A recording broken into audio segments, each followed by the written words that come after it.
গঙ্গার পানি বণ্টন চুক্তি পর্যালোচনা করতে ফারাক্কা বাঁধ ও গঙ্গা নদীর পানি প্রবাহ পরিদর্শন করেছে বাংলাদেশ ও ভারতের যৌথ নদী কমিশন জেআরসিসির প্রতিনিধি দল। মঙ্গলবার পশ্চিমবঙ্গের মুর্শিদাবাদের ফারাক্কায় ভারত বাংলাদেশ জয়েন্ট অবজারভেশন সাইটে গঙ্গার পানি প্রবাহের বিষয়টি খতিয়ে দেখা হয়।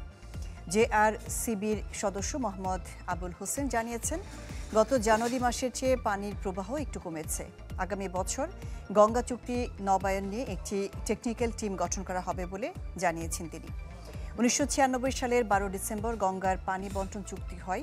30 বছরের সামগ্রিক চুক্তি অনুযায়ী জানুয়ারি থেকে মে মাস পর্যন্ত শুষ্ক মৌসুমে নির্ধারিত পরিমাণ পানির সরবরাহের কথা রয়েছে। চুক্তি অনুযায়ী নদীতে 70 থেকে 75 হাজার কিউসেকের বেশি পানি থাকলে ভারত পাবে 40 হাজার কিউসেক পানি, অবশিষ্ট পানি পাবে বাংলাদেশ। এর চেয়ে কম থাকলে দুই দেশের মধ্যে সমানভাবে পানি বণ্টন হবে।